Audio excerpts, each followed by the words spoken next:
सदन की गरिमा को सादर नमन। सदन में प्रस्तावित विषय के पुरजोर तरीके से विरोध में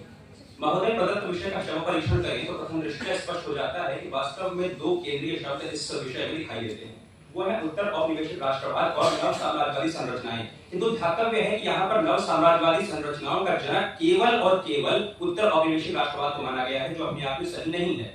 उदाहरण के लिए जो नव साम्राज्यवादी संरचनाएं हैं उनका जो लक्ष्य होता है वह केवल और केवल लाभ कमाना होता है। उदाहरण के लिए यदि हम अंतर्राष्ट्रीय मुद्रा कोष की बात करें, यदि हम विश्व बैंक की बात करें, यदि हम संयुक्त राष्ट्र की बात करें, ये सभी संस्थाएं ऐसी हैं जो नव साम्राज्यवादी चीजों को आपके ऊपर थोपती तो है, किंतु उनका कारण उत्तर औपनिवेशिक राष्ट्रवाद नहीं है। जिस प्रकार से मेरा प्रतिपक्ष कहता है कि आप किसी खास शत्रु से लड़ते रहते वैसे ही हो जाते हैं, तो मेरा प्रश्न है कि यदि आप किसी खास शत्रु से लड़ते रहते वैसे ही हो जाए तो आपने लड़ाई की ही क्यों थी? इससे इसमें यह भी छिपा हुआ है कि हमारा राष्ट्र जैसे भारत हो गया, जैसे यूगोस्लाविया हो गया, घाना हो गया, इंडोनेशिया हो गया, जिन्होंने मिलकर के सबसे पहले गुटनिरपेक्ष आंदोलन की शुरुआत की थी, वो चाहते तो बड़ी ही आसानी से, बड़े ही सुगम तरीके से उस वक्त पश्चिमी या पूर्वी ब्लॉक में जुड़ सकते थे, किंतु उस वक्त उन सभी ब्लॉक को छोड़ करके उन्होंने अपना एक गुटनिरपेक्ष आंदोलन स्थापित किया। और यही कारण है कि आज हमारे सामने ब्रिक्स जैसा संस्थान दिखाई देते हैं। यही कारण है कि आज हमारे सामने जो है BRI दिखाई देता है, सार्क दिखाई देता है, आसियान दिखाई देता है, जो इस बात की पुष्टि करता है कि हम किसी भी प्रकार से नव साम्राज्यवादी संरचनाओं की जनक नहीं बनेंगे, क्योंकि हमने वो दंश अपने ऊपर झेला है।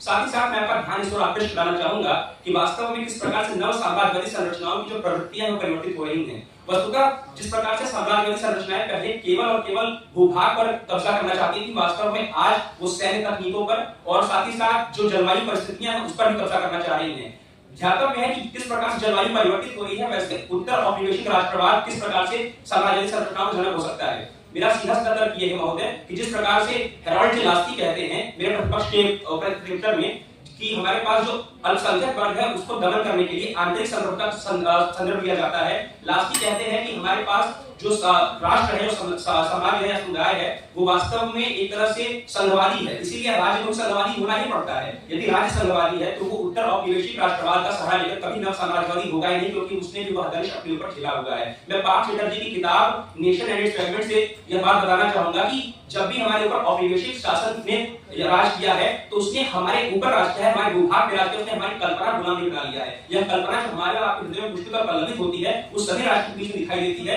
कि जो भारत है या फिर जो भी एक राष्ट्र है वो हमारे हृदय में दिखाई दे रहा है। हमारे पास एक साझा अतीत था, हमारा साझा जो है संस्कृति का, और साझी जो है विरासत की। उस साझी विरासत, साझी अतीत और साझी संस्कृति को यदि हम देखते हैं मिला करके तो हमें साफ साफ दृष्टिगोचर होता है कि यह नव साम्राज्यवादी संरचनाओं का जनक केवल और केवल नहीं हो सकता है, क्योंकि जो वास्तव में नव साम्राज्यवादी संरचनाएं हैं वह उनका उद्देश्य केवल और केवल लाभ कमाना होता है, और लाभ कमाने के लिए हम यदि उत्तर औपनिवेशिक राष्ट्रवाद को इसके लिए जिम्मेदार ठहराते हैं तो ये अपने आप में तराजू गलत होता है। अंतिम बिंदु में यह ध्यान रखना चाहूंगा, जो स्वतंत्र राष्ट्र की राजनीतिक सत्ताएं आपके सामने दिखाई देती हैं, इसी प्रकार ये सिद्ध होता है कि जो नव साम्राज्यवादी संरचनाएं हैं उनका केवल और केवल जनक उत्तर औपनिवेशिक राष्ट्रवाद नहीं है। बहुत बहुत धन्यवाद।